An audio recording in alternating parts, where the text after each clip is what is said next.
야, 네.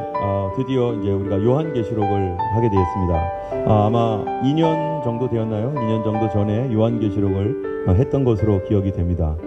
그런데 우리 교회에서 일정상 2년에 한 번씩 성경을 읽게 되는데 드디어 이제 다시 요한계시록으로 오게 되었습니다.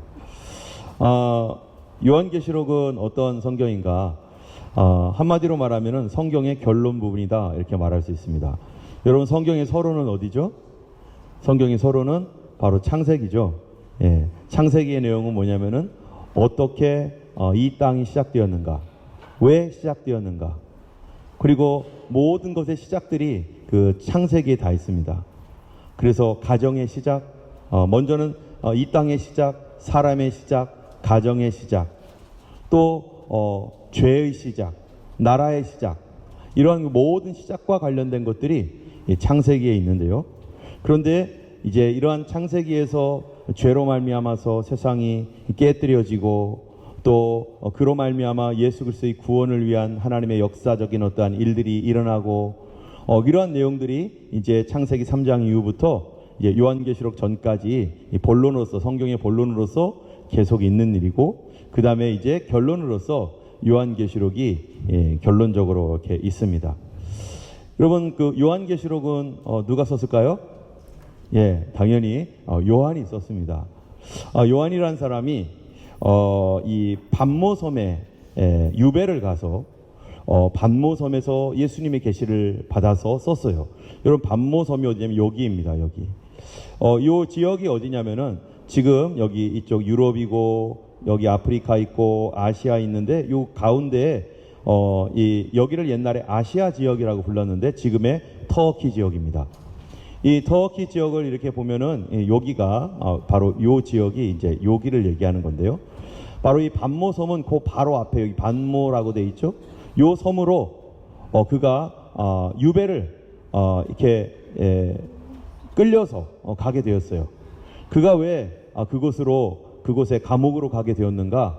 그것은 바로 이 로마의 11번째 왕인 도미티아누스라고 하는 황제가 있는데, 이 황제가 누구냐면은 우리가 잘 아는 이 베스파시아누스 황제, 그 사람이 이의 아버지예요. 그리고 그 형이 티투스가 혹시 누군지 아시나요? 바로 티투스가 바로 이스라엘의 성전을 무너뜨린 그 장본인이 티투스입니다. 근데 이 티투스 황제가 이 사람의 형이에요. 근데 그 티투스 황제가 죽은 뒤에 그 동생인 이 도미티아누스가 황제직을 이어받았는데, 그는 황제가 된 이후로 어떠한 정책을 썼냐면은 자기를 신이라고 불러달라 이랬습니다. 그래서 로마 전역에다가 1년에 한 번씩 자기는 주 퀴리우스, 주이며 데우스, 하나님이다 라고 하는 그러한 그 제사를 드리라고, 그러한 예배를 드리라고 1년에 몇 번이요? 한 번만 하면 되는 거예요. 그래서 그렇게 하면 사람들이 이제 너가 우리 그 황제 숭배하는 황제의 예배에 참여했다라는 표를 줘요. 이 표를 가지고 가면은 이제 그거를 가지고 또 1년 동안 이 표를 가지고 먹을 거 사 먹고, 뭐 이러한 어떤 경제 활동을 하고, 뭐 이러한 일들을 하도록, 그런 식으로 황제 숭배를 하게 했어요. 이 사람이 최초로 살아있는 존재로서 자기를 신이라고 불러달라고 했던 그 사람입니다. 그런데 여기에서 크리스찬들은 퀴리오스, 주님이 도대체 누구인가? 성경에 보면은 예수님께서 이 한 지역으로 가시다가 빌립보라고 하는 곳으로 가시다가 뭐라고 합니까? 가이사랴 빌립보에서 가는 길에 그 제자들에게 물어보죠. 사람들이 나를 누구라고 하느냐? 그랬더니 어떤 사람들은, 거기에 있는 제자들이 말하죠. 세례 요한이라고 합니다. 어떤 사람은 예수님을 그 선지자라고 합니다. 그 선지자라는 뜻이 뭐냐면은 바로 모세 신명기에 보면은 이 하나님께서 하나님이 보내주신 선지자가 있을 것이다. 바로 그 선지자를 말하는 거거든요. 메시아, 그 선지자라고 말합니다. 그리고 그러니까 예수님께서 그러면 너희는 나를 누구라고 하느냐? 라고 했을 때 베드로가 예수님께 고백하죠.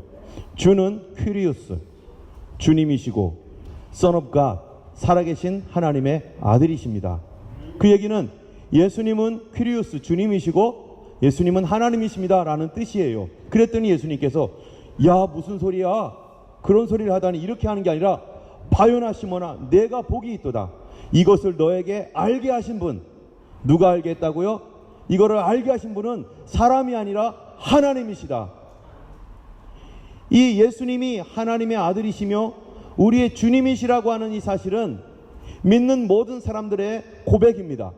예수님만이 하나님이시고 그분만이 하나님의 아들이실 뿐만 아니라 우리의 주님이십니다. 그런데 이 도미티아누스 황제가 자기가 살아있는 동안에 사람들에게 말하는 거예요. 바로 그 예수님께 고백했던 고백. 그 사람은 예수님에게 베드로가 뭔 고백했는지 모르겠죠. 그런데 자기가 내가 주이고 내가 하나님이라고 사람들이 1년에 한 번씩 얘기하게 해라. 그 당시에는요 다문화 사회입니다. 여러분, 다문화 사회의 특징이 뭐냐면은 다종교 사회예요. 서로 관용해주고 포용해줍니다. 그렇기 때문에 다른 모든 이방의 사람들은요 그거를 다 했어요. 아, 도미티아누스 황제는 하나님이십니다. 도미티아누스는 주님이십니다. 이렇게 하고 그냥 가면 되는 거였어요. 그런데 그 당시에 그리스도인들은 그거를 못하는 거예요. 우리의 주님은 예수밖에 없다. 우리의 주님은 예수 그리스도, 그분이 하나님의 아들이시다. 이거를 도미티아누스라고 말하는 그것을 믿음의 사람들은 도저히 할 수가 없는 거였습니다. 이것 때문에 사도 요한은요 박해를 받고 많은 그리스도인들이 박해를 받았어요. 1년에 딱 한 번만 하면 되는데, 1년에 한 번만 하면 되는데 그거를 못하는 거예요. 이것이 성도들의 순결이죠. 1년에 딱 한 번이면 되는데, 그런데 그 단 하루도 그렇게 할 수 없어서 성도들이 주님 앞에서 핍박을 당하는 그런 일이 있었습니다. 요한은 그때 이 반모라고 하는 섬으로, 그래서 이 반모라고 하는 이 섬으로 유배를 가가지고 여기서 어려움을 당하고 있는 거예요. 그 앞길이 캄캄하고 꽉 막힌 그런 상황 속에서 어느 날 예수님께서 계시를 주시는데 1장 1절을 보면은 이렇게 말합니다. 예수 그리스도의 계시라. 여러분, 성경 전체를 봐서 예수 그리스도의 계시라고 하는 성경은 없습니다. 오직 요한계시록만 예수 그리스도의 계시라고 하면서 지금 시작을 해요. 예수님께서 우리 사도 요한에게 계시를 주는데 1절에 보니까 이는 하나님이 그에게 주사 반드시 속히 일어날 일들을, 앞으로 일어날 일이 있다는 거예요. 교회들이 지금 현재 어떤 상황입니까? 복음을 전하고 예수의 믿음을 지키다가 도미티아누스 황제 때 거기다가 한번 절하면 되는데 절하지 않으므로 교회가 핍박을 받는, 어떤 교회는 대충 타협을 해가지고 핍박 안 받을 수도 있겠죠. 그런데 믿음을 지키는 교회는 핍박을 받고 있어요. 어려움을 겪고 있어요.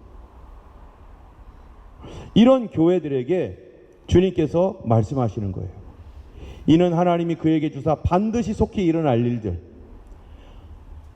앞으로 일어날 일이 어떠한 일들이 일어날 것인가, 이거를 누구에게 알려준다고요? 교회에게 알려주겠다는 거예요. 그래서 그 반드시 속히 일어날 일을 그 종들에게 보이시려고 라고 했는데, 그 종들이 누군가? 바로 교회입니다. 그의 천사를 그 종 요한에게 보내어 알게 하신 것이라.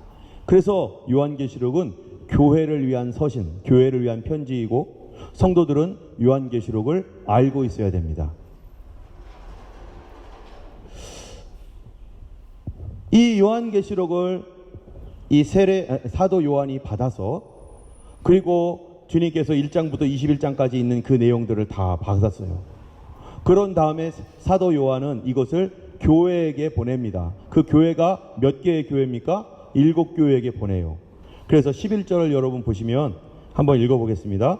이르되 네가 보는 것을 두루마리에 써서 에베소, 서머나, 버가모, 두아디라, 사데, 빌라델비아, 라우디게아 등 7교회에 보내라 하시기로. 7교회에 이거를 보내라고 했어요. 그런데 그러면 요한계시록의 내용이 뭘까요? 전체 내용. 한마디로 말하면 요한계시록 전체 내용은 뭘까요? 그거는 7절에 있습니다. 7절 같이 한번 읽어볼까요? 볼지어다 그가 구름을 타고 오시리라. 각 사람의 눈이 그를 보겠고 그를 찌른 자들도 볼 것이요 땅에 있는 모든 족속이 그로 말미암아 애곡하리니 그러하리라. 이 요한계시록의 내용은 뭐냐면은 주님이 다시 오실 것이다. 여러분, 하늘로 올리우신 이 예수는 올리어 가심을 본 그대로 다시 오시리라 했는데 바로 그 얘기를 예수님이 지금 다시 하시는 거예요. 요한을 통해서 핍박받는 교회에게, 교회들아, 내가 다시 온다. 내가 다시 올 것이다. 그러니 그때가 되면 각 사람이 다시 오시는 예수님을 보게 될 것이다. 구름 타고 오시는 예수님을 보게 될 것이다. 그리고 그를 찌른 자들도 볼 것이다. 그를 찌른 자가 누굽니까? 유대인들이 예수님을 찔렀잖아요. 로마 군병들이 예수님을 찔렀잖아요. 그를 찌른 자들도 볼 것이요 땅에 있는 모든 족속, 그 당시에 중동 지역에만 있었던, 이 지역에만 있었던 사람들이 아니라 땅에 있는 모든 에스닉 그룹, 모든 족속이 그가 오시는 것을 알게 되고 볼 것이다. 예수님은 그렇게 공개적으로 다시 모든 사람들이 보도록 오신다. 그러니까 교회들아, 정신을 차리고 뭐 하고 있으라는 거예요? 어려워도 믿음 지키고 있어라. 여러분, 옛날에 우리나라 유명한 그 소설 중에요, 춘향전이 있잖아요. 춘향전. 예, 춘향전에 보면은 이몽룡이와 춘향이가 서로 사랑했는데 이몽룡이가 춘향이를 떠나서 갈 때 내가 다시 오마. 그럴 때 춘향이가 어떡합니까? 자기의 정절을 지키잖아요. 변사또가 아무리 나의 수청을 들으라 해도 끝까지 지키잖아요. 바로 교회들에게 그 얘기하는 거예요. 지금 주님이 지금 떠났지만 내가 다시 올 것이니 너는 믿음을 지켜라. 내가 도와주고 있다. 내가 지켜보고 있다. 뿐만 아니라 이것은 7교회에게 보낸 편지예요. 여기 7교회가 있죠. 7교회가 버가모, 두아디라 이런 7교회가 있는데, 여러분 왜 하필 7교회입니까? 그 당시에 뭐 교회가 7교회밖에 없습니까? 아니죠. 굉장히 많습니다. 고린도에도 있고요, 데살로니카에도 있고요, 아덴에도 있고요, 여러 군데의 교회들이 있는데 7이라고 한 이유가 뭐예요? 7이라는 숫자가 상징하는 바가 있어요. 하나님께서 완전하게 하셨다. 그 얘기는 7교회라는 얘기는 그 당시에 있는 이 7교회 그 얘기도 되고, 또 하나님의 완전 숫자로서 7교회는 전 세계에 흩어져 있는 7교회들, 그 모든 교회를 의미하기도 하고, 뿐만 아니라 전 시대에 걸쳐서, 여러분 이 당시가 AD 92년, 93년 당시인데 92년, 93년에 있었던 교회들 뿐만 아니라 7이라고 하는 숫자가 하나님의 모든 교회들, 전 세계와 전 세대, all generation, all of the world, 거기에 있는 모든 교회 때문에 90년대 뿐만 아니라 2000년인 지금도 여기에 우리가 교회잖아요. 우리들에게까지도, 이 호주에 있는 교회뿐만 아니라 심지어는 북한과 중국과 저기 중동 지역에 있는 사우디아라비아와 시리아와 여기에 있는 교회들에게까지도 지금 다 포함하고 있는 내용이에요. 모든 교회들아, 알고 있어라. 내가 다시 올 거야. 내가 반드시 다시 올 거야. 너희들 정신 차리고 있어라. 그 얘기를 온 교회는 품고 믿음 생활하는 겁니다. 예수님을 기다리는 교회들, 그 교회가 순결을 지키고 믿음을 지키는 교회죠. 그런데 요한계시록에는요, 굉장히 교회를 위한 중요한 메시지가 있는데도 불구하고 요한계시록에 문제가 엄청 많습니다. 요한계시록을 보면은 다양한 의견들이 있어요. 사람들이요, 이렇다 저렇다 하는 아주 그냥 너무나 많은 의견들이 옛날부터 계속 있어가지고 지금 요한계시록에 관한 메시지가 몇 개가 있는지도 모를 정도로, 성경은 요한계시록이라는 메시지는 하나인데 사람들의 해석이나 해석 방법들 이런 거는 너무너무 다양해요. 요한계시록은 특별히 어떠한 것이기 때문에 이게 이렇게 다양한가? 그거는요, 우리 19절을 다시 한번 보면은 나와요. 여러분 19절 말씀을 한번 읽어보겠습니다. 같이 읽을게요. 시작. 그러므로 네가 본 것과 지금 있는 일과 장차 될 일을 기록하라. 여러분 여기에 보면 내가 본 것이 있고 지금 있는 것, 그리고 장차 될 일이라고 했어요. 그러면 우리가 본 것은 뭐 의견, 내가 봤으니까, 사람들이 본 거니까 어떻게 했어요? 그거는 별 의견에 뭐 큰 충돌이 없겠죠. 그 본 게 뭡니까? 20절입니다. 우리 한번 20절 읽어보겠습니다. 내가 본 것은 내 손에 7별의 비밀과 또 7 금촛대라. 7별은 7교회의 사자요 7 촛대는 7 교회니라. 한마디로 말하면 내가 본 것은 뭐냐? 주님의 손에 있는 이 7별과 7 촛대의 비밀인데, 이것은 교회를 얘기하는 거다. 하나님의 교회들이 예수님의 손에 있고, 그 교회는 예수님이 지켜주시고, 예수님께서 그 교회를 하나님의 교회, 그 교회가 어떤 교회든 간에 주님의 교회다. 여러분, 우리가 믿음 생활을 잘하건 못하건 다 우리는 누굽니까? 주님의 자녀들이잖아요. 우리 자녀들이 있지만 어떤 자녀는 특별히 효도를 잘하는 자녀가 있고, 어떤 자들은 지긋지긋하게 말 안 듣는 자녀들도 있죠. 그런데 다 누구예요? 그래도 내 자녀예요. 예수님이 보실 때 교회를 보니까 어떤 교회는 참 잘하는 교회가 있는데, 어려울 때에도 정말로 지키는 교회가 있는데, 어떤 교회는 슬슬 타협하고 슬슬 그렇게 하는 교회도 있어요. 그런데 그들도 주님의 자녀라는 거예요. 그들은 회개해야 된다는 거죠, 물론. 그래서 이거는 비밀이래요. 교회는 비밀이다. 이 비밀이라는 말이 시크릿이 아니라 미스테리예요, 미스테리. 이해가 잘 안 된다. 왜냐하면은 교회는 그리스도의 몸이라고 하기 때문에. 사람들이 모여 있는데 왜 그게 그리스도의 몸이지? 그리고 그리스도의 신부라고 해요. 이것이 미스테리라는 거예요. 그래서 교회에 관한 내용을 오늘 얘기하는 것이 아니기 때문에 나중에 이 부분에 대해서는 더 이제 같이 말씀을 나눌 기회가 올 것이고요. 어쨌든 이 7 교회에게 주님께서 편지를 하는데, 먼저는 내가 본 것과 지금 있는 일, 여러분 지금 있는 일이 뭐냐면은 7 교회의 현재 상황이에요. 이 7 교회의 현재 상황이라는 얘기는 무슨 얘기냐면은, 이 세상에 있는 모든 전 세계 교회나 모든 all generation, 이 100년대 교회나 500년대 교회, 1000년대 교회, 지금 2023년에 지금 우리 교회들도 동일한 상황이 있다라는 거예요. 각 교회들마다.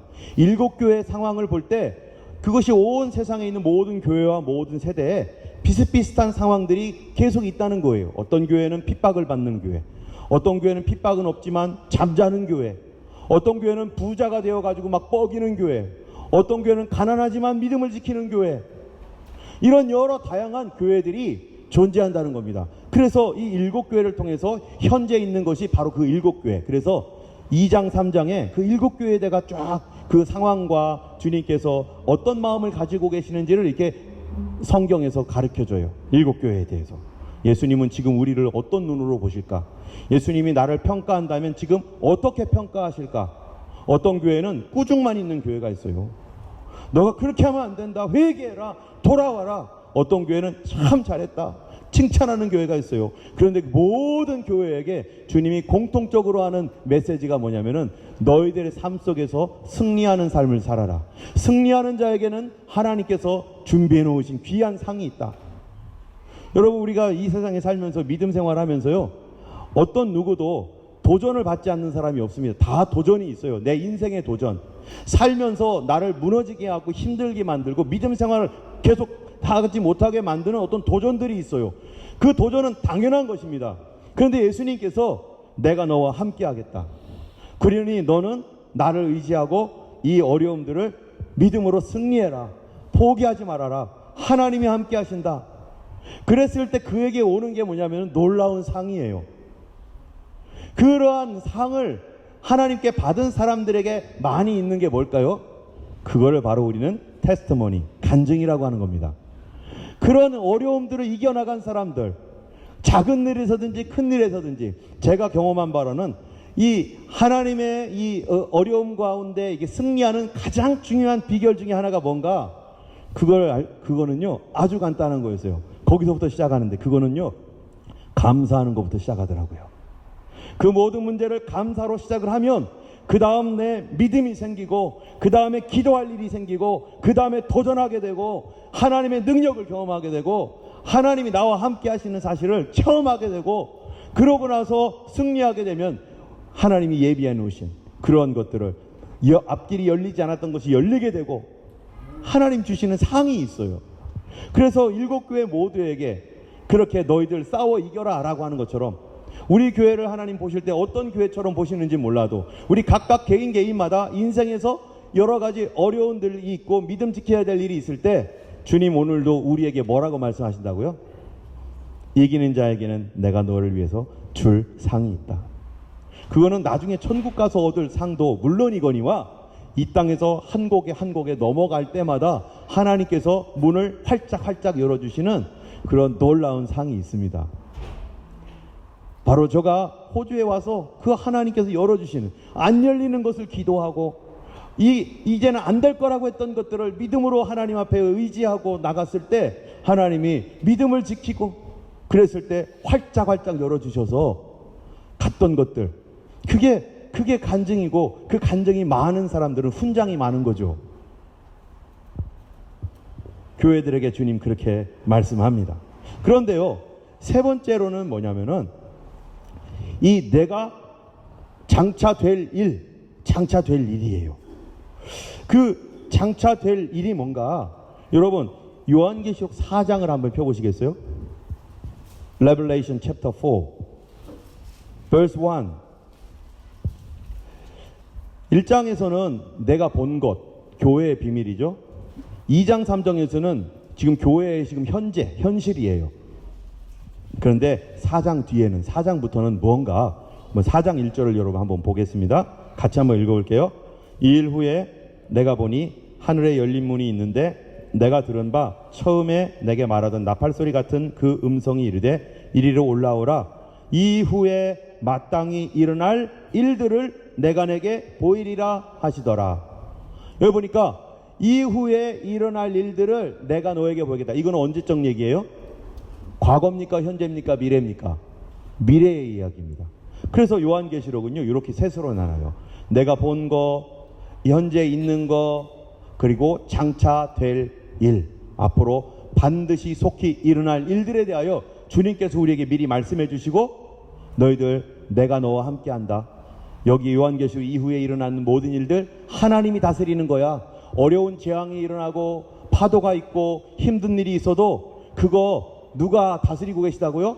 하나님이 다스리고 계시는 거야. 너의 아버지가 다스리고 계시는 거야. 너는 나만 의지해라. 내가 너를 이 가운데서도 보호하고 지켜주니까 너는 내 자녀다. 내가 너와 함께한다. 그러니 너는 믿음 지켜라.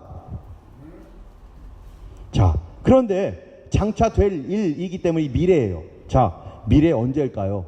100년 뒤? 200년 뒤? 500년 뒤? 1000년 뒤? 몰라요. 미래라는 거예요. 그러면은 주님 언제입니까? 그 미래가 주님 오실 때. 그때가 언제예요?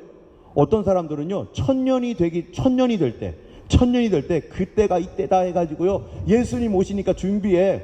999년 12월 31일 날 1000년이 되면 주님이 오신다.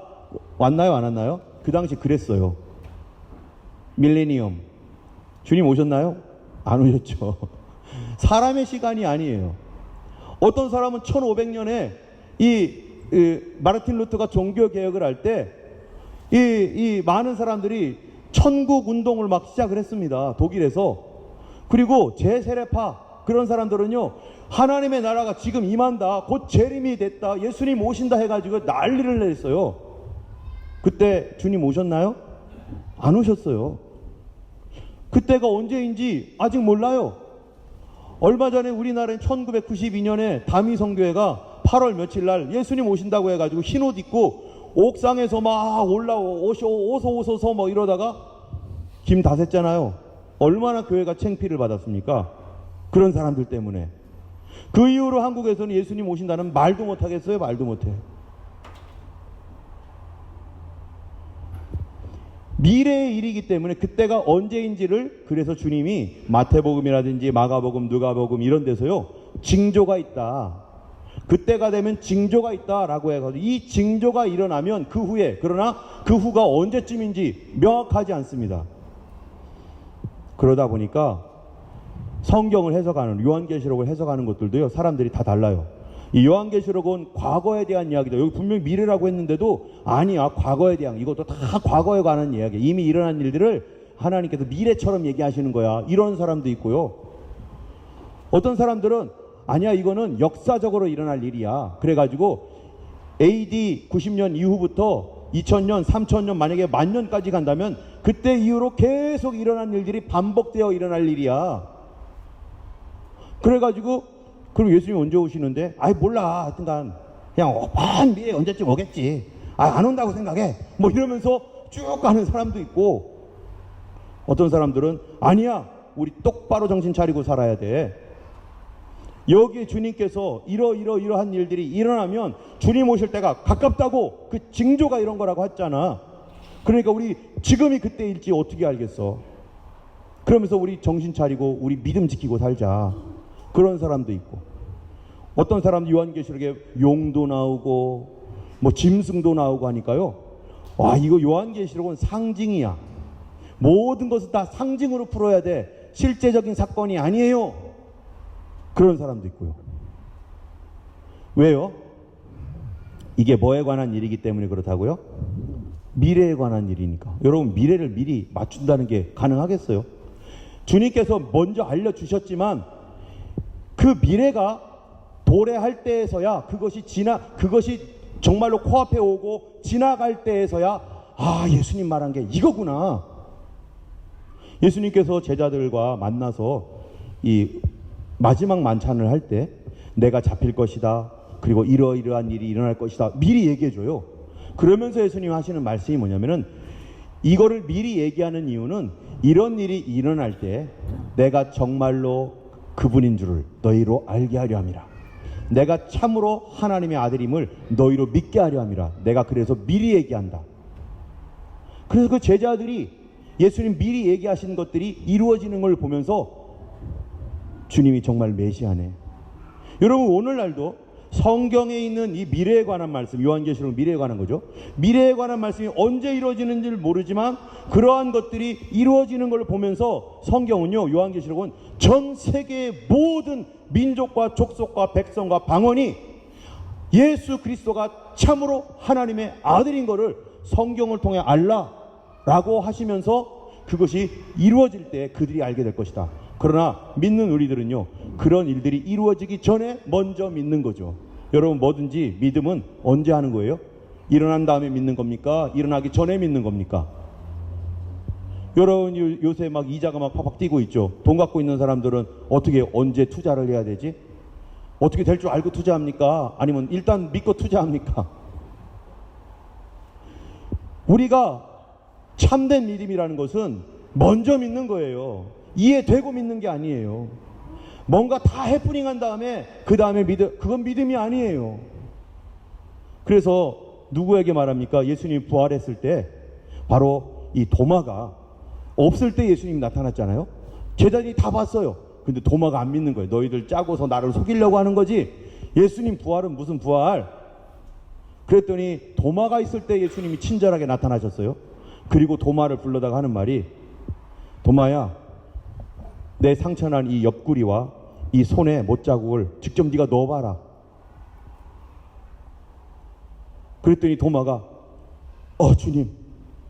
주님은 나의 주 나의 하나님이십니다. 그럴 때 예수님이 보고 믿는 것보다 보지 않고 믿는 자가 복되도다. 너희가 그리스도를 보지 못했으나 그러나 사랑하는도다. 베드로전서에 그렇게 얘기하잖아요. 우리 영혼의 궁극적인, 믿음의 궁극적인 목표는 구원이다. 우리는 일어나기 전에 믿는 것이 참된 믿음입니다. 때문에 여러분의 상황이 아무리 어렵고 힘들어도 우리는 뭐부터 하는 거예요? 믿는 것부터 하는 거예요. 선포부터 하는 거예요. 주님 감사합니다. 그래서 감사가 시작이에요. 모든 변화는 하나님께서 변화시켜 주시는 건데, 그 변화의 시작은 나의 고백부터 시작되는 겁니다. 믿음의 고백. 무슨 고백이요? 감사의 고백. 하나님 감사합니다. 어려워도 하나님 내가 감사하겠습니다. 주님이 바꿔주실 줄 믿습니다. 주님이 새롭게 하실 줄 믿습니다. 그래서 제가 인터넷을 막 찾아봤어요. 얼마나 많은가. 그랬더니 성경은 이렇게 돼 있습니다. 휴거는 이때 일어나고요. 이렇게 됩니다. 붉은 용이 여기 있고요. 어떤 사람은 아주 그냥 복잡하게 엄청나게 연구를 많이 해가지고요. 이런 것도 있고요. 다 얘기가 달라요. 그런데 예, 다 얘기가 달라요. 여기는 이렇게 얘기하고요. 그리고 요한계시록에는 예수님의 재림, 다시 오신다는 거잖아요. 재림에 대한 얘기가 다 달라요. 막 이렇게 여기 언제 재림하느냐 이런 얘기들이 다 달라요. 그래서 프리 밀레니엄, 포스트 밀레니엄, 그 다음에 무천년 애니엘리즘이에요. 뭐예요? 무천년설, 역사적 전천년설, 뭐 이런 것들이 뭐냐면은 다 그냥 하는 얘기가 아니에요. 성경 가지고 얘기하는 거예요. 자기들이 본 관점에서 이거는 천년 전에 예수님 오실 거야. 아니야. 여기 보니까 예수님이 천년왕국 뒤에 오셔. 아니야. 그게 아니라 예수님은 안 오셔. 이미 오셨어. 뭐 별 얘기가 다 있어요. 이단들도 이것 가지고 뭐예요? 내가 왔다는 둥, 네가 왔다는 둥 하면서 나라는 둥 막 이런 얘기를 하는 이유가 뭡니까? 이게 미래의 일이기 때문에 우리가 잘 모른다는 겁니다. 저도 이 중에 하나를 가지고 있어요. 우리는 그러나 그거를 갖고 있어야 돼. 가장 성경적인 게 뭘까? 가장 성경에서 가장 강력하게 얘기하고 있는 것이 뭘까? 그러나 다른 사람들이 얘기하고 있는 것에 대해서도 우리는 뭐 해야 돼요? 귀 기울일 줄 알아야죠. 내가 혹시라도 틀릴 수 있으니까. 왜요? 우리 눈은 너무 가까워도 안 보이고 너무 멀어도 안 보여요. 우리 눈은 너무 밝아도 안 보이고 너무 캄캄해도 안 보여요. 우리의 생각이라고 하는 것이 우리가 볼 수 있는 거리나 볼 수 있는 위치에 있어야 보이는 거예요. 우리는 부족합니다. 다 알지 못합니다. 내가 못 보는 거 저 사람이 볼 수도 있고 저 사람이 못 보는 건 내가 볼 수도 있고 때문에 우리는 여러 가지 이 성경에서 말하는 여러 가지 설이 있지만 그들도 다 성경 가지고 얘기하는 거지만 그 사람들은 그렇게 알고 있구나. 그래, 그럴 수도 있구나. 그러나 나는 내 것은 하나 가지고 있어야 됩니다. 그래서 저는 환난 전에 주님이 오실 것이다. 휴거와 재림이 다르다. 주님이 그 백성들을 보호하기 위하여 그 백성들을 데리러 오실 것이고 주님이 심판하러 다시 오실 것이다. 휴거와 재림이 있다. 그렇게 믿고 있고요. 그렇게 알고 있고요. 또 다른 사람 그렇지 않을 수도 있어요. 그런데 이게 문제가 안 되는 거가 뭐라고요? 이거는 미래에 관한 거라는 거예요. 그렇기 때문에 우리가 어떤 것이든지 이렇게 참고하면서 과연 무엇이 더 진리에 가까운가 찾아가는 것이죠. 여러분 이 또 뭐가 있냐면은 이게 이제 방금 얘기한 게 역사적 전천년 이런 거 예수님 언제 오지? 휴거가 있어 없어? 뭐 이런 얘기죠. 그리고 교회와 이스라엘에 관한 문제도 있어요. 성경에 보면 여기 요한계시록에 보면은 교회 얘기가 나오잖아요. 그런데 4장 이후로는 교회 얘기가 안 나와요. 3장 이후에는 참. 그러면 성도라는 얘기가 나와요. 그리고 이스라엘이 나와요. 그것도 이스라엘의 12지파. 지금 이스라엘의 12지파가 누구누구인지 구분이 되어 있습니까? 그렇지 않아요. 그러니까 어떤 사람들은 이스라엘의 12지파는 오늘날 영적 이스라엘인 교회를 말하는 거야. 그러니까 어떤 사람이 뭐라고 해요? 아니 그럼 이스라엘이라고 말하지 왜 유다 지파, 뭐 베냐민 지파, 무슨 지파, 이 지파는 왜 거기다 놔놨어? 그건 잘 모르겠는데 왜 그러지? 그러니까 진짜 이스라엘 말하는 거야. 이스라엘이 진짜 회복되고 지금도 이스라엘이 예수님 안 믿잖아. 예수님을 믿는 날이 반드시 요한계시록에 기록되어 있는데 14만 4천 명의 인을 찍는 거가 바로 그게 이스라엘이야. 그렇게 얘기하고 어떤 사람은 아니야. 교회가 이스라엘이야. 여기에 대해서 저도 다 생각이 있죠. 뭐가 더 성경에 부합한가? 왜? 미래의 일이기 때문에 하나님께서 우리의 눈을 거기까지 다 밝혀주시지 않으셨어요. 그러면 겸손하게 어떤 부분들을 인정해야 되는 거예요. 그러나 다만 이단들이 하는 말은 절대 들으면 안 됩니다. 내가 왔다는 둥, 내가 뭐 갑자기 안 보이게 왔다는 둥 뭐 헛소리 하고 있어요. 그래서 성경에 보면 뭐라고 돼 있냐면은 예수님께서 자기 이름으로 오매 그들이 영접하지 않지만 마지막 때에 그들이 예수를 빙자하여 자기 이름으로 오면 어떻게 한다고요? 사람들이 영접할 거다. 내가 이만인데 내가 예수님이야. 그러면 영접한대요. 미혹을 받아서. 그게 마지막 시대이고 적그리스도이고 그게 거짓 선자를 따라가는 불쌍한 사람이라는 거죠. 그런 일이 미혹이 엄청 있을 거라는 거예요. 호주에도 있고요. 전 세계에 많아요. 러시아에 어떤 사람 머리 이렇게 하고서 지금도 내가 예수라고 돌아다니는데 또 그 사람 쫓아다니는 사람도 있고, 호주에는 내가 전생의 예수라는, 이거 뭐하고 섞였는지도 몰라. 이게 자기가 전생의 예수래요. 그래 놓고 그 와이프가 있는데 그 와이프는 자기는 전생의 마리아였대. 지금 있습니다. 별별 사람들이. 이런 내가 예수다라는 사람은 따라가지도 말고 교묘하게 성경 공부시키면서요, 그런 거 살짝 하면서 결국 이 사람이 재림 예수야, 정명석, 안상홍, 뭐 하여튼 온갖 것들이 얼마나 많은지 전 세계 수십 명 됩니다. 수십 명. 그러나 성경에서 말하고 있는 바에 대한 것들을 누군가 얘기할 때면은 굳이 뭐 논쟁할 필요 없습니다. 아, 당신은 그렇게 보고 있군요. 예, 우리는 지금 이렇게 보고 있는데 당신은 그렇게 보기 때문에 그렇게 신앙생활 할 거예요. 나는 이렇게 보고 있기 때문에 나는 이렇게 신앙생활을 합니다. 그런데 결론은 똑같은 거예요. 주님 오신다. 주님 오신다. 뭐하러 오시는가? 여러분, 예수님께서 초림했을 때, 예수님이 처음 아기로 태어났을 때 사람들이 예수님을 알아봤나요? 못 알아봤나요? 예수님은 하나님 아들로 못 알아봤어요. 성경에 그러면 예언이 되어 있었을까요? 없었을까요? 구약 성경에 예언 많이 되어 있습니다. 예수님이 오실 거라는 예언이 많이 되어 있어요. 그런데 사람들이 못 알아봐요. 도대체 어떻게 예언이 되어 있느냐?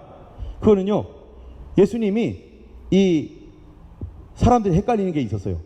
하나님의 아들로, 하나님으로 오시는 거야? 아니면 사람으로 오시는 거야? 잘 모르는 거예요. 와 보니까 예수님이 하나님의 아들이신데 사람의 인카네이션이 되셔 오셨다는 거를 보니까 알게 된 거고, 그 전에는 예수님이 어떻게 오시는지를 몰라요. 사람으로 오신다는 거예요, 하나님으로 오신다는 거예요. 헷갈리네. 둘 다 맞았는데 사실은. 또 하나는 예수님이 왕으로 오신다라고 했어요. 그런데 또 종으로 오신대요. 아니, 왕이면서 어떻게 종이야? 우리는 알죠. 그런데 그 당시 사람은 이해가 안 가는 거예요. 왕이면서 종이 될 수가 있나? 또 예수님이 도대체 누구를 위해서 오시는 건가? 사람들이요, 이스라엘 우리를 해방시키러 오시는 거야? 아니면 세상을 해방시키러 오시는 거야? 세상을 위한 메시아야? 아니면 우리 이스라엘을 위한 메시아야? 이스라엘 사람들은 당연히 뭐라고 생각해요? 우리 이스라엘을 위한 것이지. 근데 성경에는 또 그런 것도 아니에요. 이방의 빛을 삼아 뭐 이래서 이방인을 위한 메시아도 얘기도 있어요. 아니, 그러면 이게 이방인을 위한 거야? 예수님 우리를 위한 거야? 또 예수님이 십자가에 달려 죽을 거를 얘기했습니다. 죽는데, 아니, 왕이 왜 죽지? 왕이 왜 죽지? 뭐 때문에 죽지? 도대체 뭐 때문에 죽지? 이스라엘 사람들은 또 성경이 또 뭐가 있냐면은 우리를 위해 죽는데요. 그러면 그 우리가 이스라엘이야, 온 세계야. 그러면 도대체 우리의 뭐를 위해서, 우리 민족의 해방을 위해 죽는 것일까? 해방을 위해서 오는 걸까? 성경에는요, 그것도 아니에요. 또 우리의 허물 때문에 죽는데요. 우리 죄를 위하여 죽는 것이고 이스라엘을 위해 죽는 거예요. 죄를 위해 죽는, 이게 막 혼돈스러운 거예요. 그런데 예수님 와 보니까, 아, 성경에 이게 다 이게 서로 맞는 얘기구나, 다 맞는 얘기였구나. 그런데 시간이 지나지 않으니까 이게 우리 이해력의 한계 때문에 이게 이해가 안 가는 거였었죠. 여러분, 요한계시록의 예수님의 재림도 마찬가지입니다. 우리 인간의 이해력의 한계가 있기 때문에 우리는 어떻게 해야 돼요? 내가 알고 있는, 내가 붙잡고 있는 거는 분명히 있어야 됩니다. 그래야 정신 차리고 살죠. 다 틀렸어, 몰라 이러면요 막 살아가는 거예요. 근데 성경은 분명히 얘기합니다. 그들이 이렇게도 말하고 저렇게도 말하지만 분명한 사실은 주님이 오신다. 예수님이 오신다. 그러니 교회들아, 어려워도 기다리고 있어. 참고 있어. 내가 도와줄 거야. 내가 와서 심판할 거야. 내가 와서 상 줄 거야. 승리하는 자는 상이 기다리고 있어. 이 말씀이 요한계시록에서 계속 반복되어 나오는 거예요. 여러분, 초림의 예수님은 어떻게 오셨는가? 한번 읽어볼까요? 그리스도께서 약하심으로 십자가에 못 박히셨으나. 자, 예수님이 약하게 오셨습니다. 아기로 오셨어요. 그리고 예수님을 사람들이 잡아서 십자가에 못 박일 때 예수님 힘도 못 썼어요. 저항도 못하고 십자가에 못 박혀 죽었습니다. 예수님이, 초림 예수님은 약한 예수님으로 오십니다. 그런데 재림 예수님은요, 요한계시록 10장 7절 한번 읽어볼까요? 일곱 천사가 소리내는 그날, 그 나팔을 불게 될 때 하나님의 비밀이 그종 선자들에게 전하신 복음과 같이 이루리라. 이제는 어떤 모습이에요? 주님이 오시는 그날 내가 다 이룰 거야. 약한 모습이 아니에요. 요한계시록 1장 7절 아까 읽었던 성경 있죠? 거기도 한번 보세요. 뭐라고 돼 있나? 1장 7절에 보니까 이렇게 같이 읽어보겠습니다. 시작. 볼지어다 그가 구름을 타고 오시리라. 각 사람의 눈이 그를 보겠고 그를 찌른 자들도 볼 것이요 땅에 있는 모든 족속이 그로 말미암아 애곡하리니 그러하리라. 아멘. 왜 사람들이 애곡합니까? 예수님을 영접지 않았거든요. 예수님을 믿지 않았거든요. 그런 사람들, 찌른 자들도 볼 거라는 거예요. 예수님을 미워서 죽인 사람들도 볼 거라는 거예요. 그 주님이 어떻게 오신다는 거예요? 심판주로 오시는 것입니다. 여러분 19장에 보면은 백마 타고 오시는 예수님에 대한 얘기가 나와요. 심판주로 오신다는 얘기예요. 심판주로. 그래서 그분이 오셔서 성경에 기록되어 있는 하나님의 비밀, 그 뭡니까? 구약 성경부터 기록되어 있는 하나님께서 이런 일을 할 거야, 이렇게 될 거야 라고 하는 그런 모든 비밀을 그 종 선지자들에게 전하신 그 종이 누굽니까? 선지자들.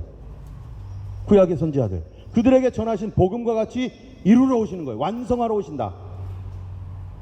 또 계시록 11장 17, 18절 한번 읽어보겠습니다. 시작. 가로되 감사하옵나니 옛적에도 계셨고 시방도 계신 주 하나님 곧 전능하신 이시여 친히 큰 권능을 잡으시고 왕노로 다시도다. 이방이 분노하며 주의 진노가 임하여 죽은 자를 심판하시며 종 선지자들과 성도들과 또 물은 대소하고 주의 이름을 경외하는 자들에게 상 주시며 또 땅을 망하게 하는 자들을 멸망시킬 때로 서이다. 이게 언제라는 거예요? 주님이 오실 때. 이 세상의 임금들과 베스파시아누스나 또는 이 도미티아누스나 황제가 온 세상의 권력을 쥐고 있고 온 세상을 다스리는 것 같고 그들이 지금 포갑으로 억압으로 하고 있지만 그리스도께서 큰 권능과 왕노릇, 사실은 그들 위에 주님이 사실 왕이다. 그렇게 했던 그들을 뭐 한다는 거예요? 그들을 심판할 것이다. 그리고 뿐만 아니라 죽은 자들을 심판할 것이고 또 그 가운데 믿음을 지켰던 사람들에게 최종적으로 그분이 상 주실 것이 있고 그리고 악한 마귀들, 사단의 역사들, 그래서 온 인류 가운데 끊임없이 죄와 저주와 악한 것들로 가득하게 만들었던 그 악한 영들을, 사단을 파괴하고 그들을 무너뜨릴 그날이 반드시 온다. 주님이 어떻게 했어요? 오셔서. 그게 주님이 오셔서 하실 일이라는 겁니다. 그런데 자, 우린 여기서 한 가지 중요한 걸 생각해야 돼요. 그건 뭐냐면은 예수님이 오셔서 심판을 하셔서 상을 주고 벌을 주는데 그러면은 예수님이 누구라는 겁니까? 심판자, 재판자라는 거 아니에요? 그런데 여기서 우리는 왜 재판자죠, 예수님이? 재판자의 자격이 있나요? 우리를 만들어서 재판자가 됩니까? 판사 앞에 우리가 서게 되는데 판사가 왜 나의 판사가 되어야 되죠? 그 사람이 왜 나를 판단합니까? 예수님께서 심판자로 오시는데 도대체 왜 심판하시는가? 왜 그분은 심판하실 자격이 있는가? 여러분 요즘 한국에서 전 정권에 대한 심판이 일어나고 있습니다. 그들이 권력을 영원히 잡을 줄 알고 갔다가 지금 잘못된 것들이 하나씩 둘씩 드러나면서 그들을 심판해요. 근데 그 전 정권은 어떻게 했어요? 그 전 정권의 잘못된 것들, 그 전 정권이 영원히 갈 줄 알았죠. 그런데 거기서 잘못했던 것들을 받아가지고 왜 잘못했어 이거 왜 그랬어? 그래가지고 그 사람들 감옥 가고 잘못한 거 시시비비를 가렸잖아요. 지금 이 현재 정권도 그 전 정권이 그렇게 했음에도 불구하고 자기들은 또 잘못한 게 많은 거예요. 그러니까 이 사람들 잡아다가 잘못된 것들을 낱낱이 밝히겠다는 거예요. 심판하겠다는 거 아니에요? 근데 이 정권을 왜 심판하죠? 뭐 때문에 심판합니까? 이 정권도 시간이 지나서 다른 정권이 붙으면 어떻게 하겠어요? 너네들 영원할 줄 알았지? 너네들 잘못한 거 내가 다 밝히겠어. 해가지고 그 다음 정권이 또 하면은 또 여기서 잘못한 것들이 막 드러날 거 아니겠어요? 그러면 그들은 그렇게 할 수 있는 정당성이 뭡니까? 이 국가의 그 전 정권의 잘못을 심판하고 지적할 수 있는 정당성이 뭐죠? 그거는 국민 투표였기 때문이에요. 국민들이 뽑아줬기 때문에 그게 권위입니다. 그 민주주의라는 것은 바로 국민이 주인이다. 그들이 원하기 때문에 그렇게 하라고 해준 거기 때문에 그래서 전에 잘못했던 것들을 심판하는 거죠. 때문에 현재 있는 사람들은 다 어떻게 하라는 거예요? 정신 차리고 해라. 똑바로 해라. 그렇지 않으면 뒤에 오는 새로운 정권이 올 때 심판받는다. 여러분 이런 심판이 정권만 그렇습니까? 우리는 어떤가요? 우리의 삶을 막 살았어요. 내 멋대로 살았어요. 그럼 심판이 없습니까? 내가 마음대로 살았는데, 그래서 이 히브리서에는요, 한 번 죽는 것은 정하신 것이요, 그 뒤에는 뭐가 있다고요? 심판이 있으리니. 그런데 예수님이 심판자라면 그 심판은 어떻게 되는가? 그가 심판의 자격이 있는가? 여러분, 지금 현재 정권이 심판을 하고 있는데, 그러면은 심판을 어떻게 합니까? 예를 들어서 나 기분 나빠. 이 사람 나는 너무 기분 나빠. 그래서 이 사람 잡아다가 감옥에 넣어버릴 거야. 이렇게 하면 어떻게 되겠어요? 그건 악한 정권이죠. 그건 악한 사람들이죠. 죄가 없는데 죄를 만들어가지고 그렇게 한다면, 죄가 있으면 당연히 벌을 받아야 되고 그렇게 해야 되는데 기분 나쁘다고 감정적으로, 여러분 이렇게 하면은 심각한 잘못이죠. 그렇기 때문에 심판을 할 때는 반드시 뭐가 있어야 돼요? 멋대로 해야 됩니까? 기분대로 하면 안 되죠. 법대로 하는 겁니다. 법에 뭐라고 돼 있는가? 법을 어겼는가? 안 어겼는가? 법이 중요한 거예요. 법이. 이 예수님은, 하나님의 심판은 도대체 어떻게 해야 되는가? 여러분, 창세기에 보니까 하나님께서 소돔과 고모라를 심판하신다고 하셨어요. 그랬더니 이 아브라함이요, 이렇게 하나님께 질문을 하는 거예요. 감히 사람이 하나님께 질문을 하는 거죠. 하나님한테 뭐라고 하는가 보세요. 같이 읽어보겠습니다. 주께서 이같이 하사 의인을 악인과 함께 죽이심은 불가하오며 의인과 악인을 균등히 하심도 불가하나이다. 세상을 심판하시는 이가 공의를 행하실 것이 아니니까. 적어도 세상을 심판하는 분이라면 공의로워야 되는 거 아니에요? 여러분, 여기서 공의라고 하는 말이 여기에 히브리어로 이쪽에서 이쪽으로 읽는 거예요. 미시파타라는 거예요. 미시파타라는 게 공의입니다. 그럼 미시파타 뜻이 뭘까요? 공의라는 뜻이겠죠. 근데 그 뜻이 뭐냐면 법이라는 뜻입니다. 하나님 법대로 하셔야 되는 거 아니에요? 그러면은 하나님은 뭐를 가지고 계세요? 우리에게 뭐를 주셨죠? 성경에 보니까 법을 주셨잖아요. 율법. 하나님이 율법을 주셨어요. 자, 그거는 누구에게 준 거예요? 사람에게 줬죠. 그러면 하나님은 관계 없습니까? 하나님은 아무런 관계 없나요? 이 법을 주신 하나님은? 여러분, 여기 보면은 우리 이게 자유민주주의 국가에서는요, 이 사법권, 입법권, 행정권, 이거 사법을 주디셜이라고 하나요? 주디셜. 그 다음에 입법권은 뭐라고 합니까? 레지슬레이션? 뭐라고 해요? 그거죠? 그 다음에 행정권은 어드미니스트레이션. 자, 여기에 입법권이 있어요. 입법. 법을 만드는 사람. 국회의원이 만들죠. 그러면 법을 만들면 그 국회의원은 법 안 지켜도 돼요? 자기가 만들어 놓고 법 안 지키면 더 나쁜 사람 아니에요? 더 악한 사람이죠. 하나님께서 우리에게 법을 줬어요. 근데 하나님은 여기서 제외입니까? 우리 가정에 아버지가, 야, 우리 이렇게 산다. 근데 아버지는 법을 만들었으니까 아버지는 예외. 너희들은 다 이렇게. 그러면 나쁜 아빠 아니에요? 하나님이 법을 주었다면 그분은 그 법을 준 그 순간부터 우리와 하나님 사이에 카비넌트, 계약이 있는 것이고, 그분도 그 법에 매이는 거예요. 하나님이 자유롭게 되려면 법을 안 주면 돼요. 그런데 하나님이 그 법에 딱 매여버리는 거예요. 그런데 하나님께서 심판을 하시려면 그 법대로 해야 됩니다. 근데 그게 미시파타, 법이라는 거죠. 자, 여러분, 그 법은 뭘까요? 가장 기초적인 법, 그분의 성품에서 나타납니다. 한번 읽어보겠습니다. 지난주에 우리가 읽었던 것인데 한번 읽어보겠습니다. 여호와께서 그의 앞으로 지나시며 반포하시되 여호와라 여호와로라, 자비롭고 은혜롭고 노하기를 더디하고 인자와 진실이 많은 하나님이로라. 인자를 천대까지 베풀며 악과 과실과 죄를 용서하나 형벌받을 자는 결단코 면제하지 않고 아비의 악을 자녀손 3, 4대까지 보응하리라. 자, 여기에 보면은 법이라는 것이 사람의 마음에서 나오잖아요. 법은 우리 안에서 나오는 거지 뭐 바깥에서 이렇게 오는 게 아니잖아요. 사람들이 공통적으로 이거를 맞다, 이렇게 하는 게 좋아, 그랬잖아요. 하나님에게로부터 법이 나왔어요. 그 하나님의 성품으로부터 법이 나왔단 말이죠. 그러면은 하나님의 성품이 뭐냐? 자비롭고 은혜롭고 노하기를 더디하고 인자와 진실이 많은 하나님. 너무 좋아요. 하나님은 사랑입니다. 이렇게 얘기할 수 있어요. 그런데 여기 밑에 보면은 인자를 천대까지 베푸는 거, 거기까지 좋아요. 악과 과실 용서, 거기도 좋아요. 그런데 형벌받을 자는 절대로 면치 않는다. 그가 죄를 지으면 이 죄에 대하여 반드시 하나님께서 물어버리겠다. 그 죄에 대하여 심판하겠다. 이게 지금 법이에요. 죄는 하나님이 심판한다.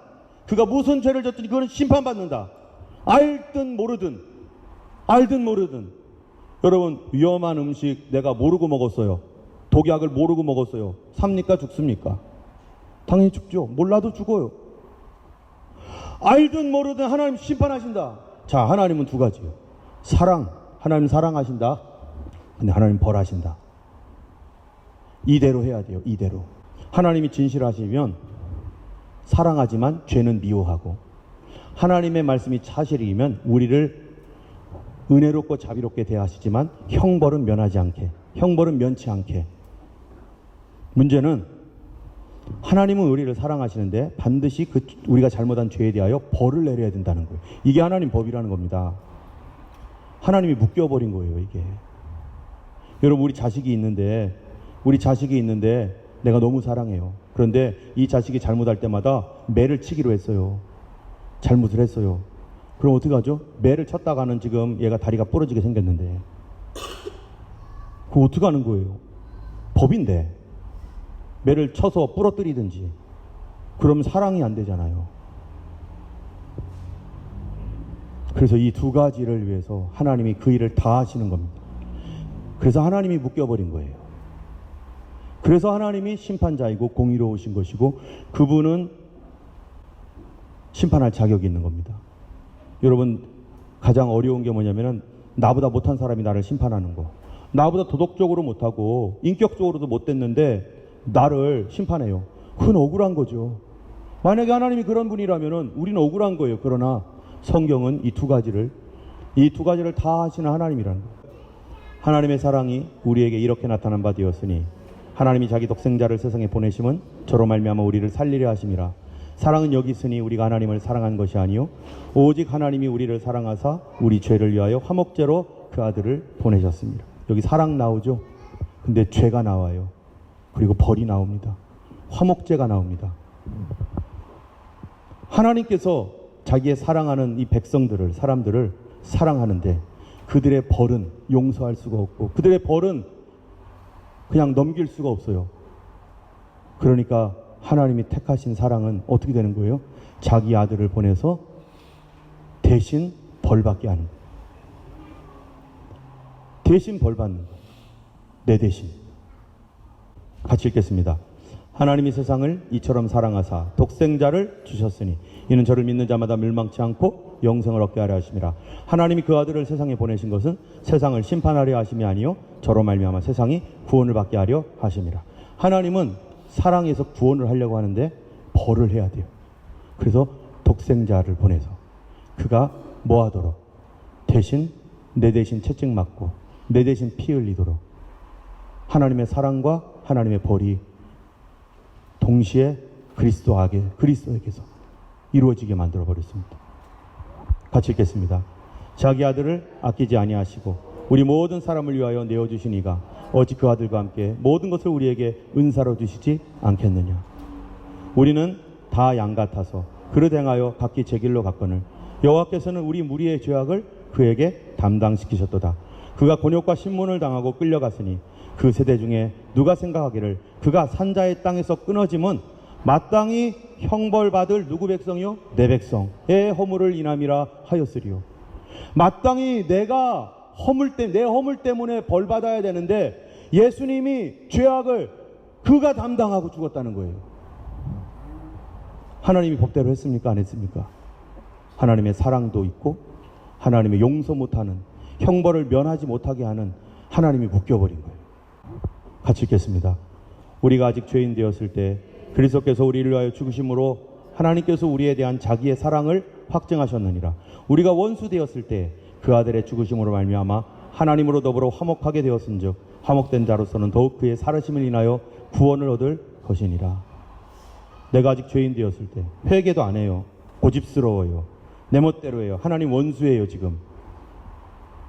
그런데 그 원수 되었을 때 그 아들을 보내서 나의 죄를 대신해서 그가 죽도록. 이제 누구에게 남아있어요? 그 책임은 나에게 있는 거예요. 내가 그거를 받아들일 것인가? 그 은혜와 사랑을 내가 영접할 것인가? 아닌가? 같이 읽겠습니다. 하나님이 죄를 알지도 못하신 자로 우리를 대신하여 죄를 삼으신 것은 우리로 하여금 저희 안에서 하나님의 의가 되게 하려 하심이라. 나는 선한 목자라. 선한 목자는 양들을 위하여 목숨을 버리거니와 아버지께서 나를 아시고 내가 아버지를 아는 것 같이 나는 양을 위하여 목숨을 버리노라. 예수님이 다 뒤집어 쓰겠다. 예수께서 가라사대 아버지여 저희를 사하여 주옵소서. 자기의 하는 것을 알지 못함이니이다 하더라. 예수님께서도 십자가에서 내가 뒤집어 쓰겠습니다. 내가 뒤집어 쓰겠습니다. 저희를 용서하여 주옵소서. 우리 주님이 심판할 자격이 있습니까? 우리는 과연 이렇게 할 수 있습니까? 그분은 자기 목숨을 내어놓고서 우리를 구원하기 위하여 우리에게 오셨습니다. 그분은 심판자이십니다. 만약에 그분보다 더 했던 사람이 있다면 그가 심판자가 되겠죠. 그러나 어느 누가 예수님 앞에, 하나님 앞에 나를 심판할 수 있을 거라고, 심판 못한다고, 왜 당신 심판하냐고 누가 대항할 수 있겠어요? 아들까지 아끼지 아니하시고 우리를 위하여 내어주신 하나님, 그 하나님 앞에 우리는 로마서 4장 말씀을 마지막으로 읽고 마치겠습니다. 여러분 로마서 4장을 한번 펴보세요. 로마서 4장 4절부터 8절입니다. 우리에게 이 선물을 주신 하나님은 어떤 하나님이신가? 4장 4절에서 8절까지입니다. 같이 읽겠습니다. 시작. 일하는 자에게는 그 삭시의 은혜로 여겨지지 아니하고 보수로 여겨지거니와 이를 아니할지라도 경건하지 아니한 자를 의롭다 하시는 이를 믿는 자에게는 그의 믿음을 의로 여기시니 이란 것이 없이 하나님께 의로 여기심을 받는 사람의 복에 대하여 다윗이 말한 바 불법이 사함을 받고 죄가 가려짐을 받는 사람들은 복이 있고 주께서 그 죄를 인정하지 아니하실 사람은 복이 있도다 함과 같으니라. 일을 했을 때 그 웨이지는 당연한 건데 일을 안 했는데도 내가 몸이 불편해서 내가 도저히 일을 할 수 없어서 안 했는데도 뭐라고 한다고요? 경건하지 아니한 자를 의롭다 하시는 이를 믿는 자에게 그분이 의로와 그분이 나에게 좋은 것 주실 거야 라고 하는 그거를 믿는 자에게는 그 믿음을 그에게 의로 여기신다는 거예요. 그래서 주께서 죄를 인정하지 아니하실 사람, 죄가 가려지는 사람, 그가 아무런 일을 안 했어도, 내 구원을 위해서 아무런 일을 안 했어도 오직 무엇으로요? 믿음으로 주님 나를 위해서 대신 그가 죽으셨음을 내가 믿나이다.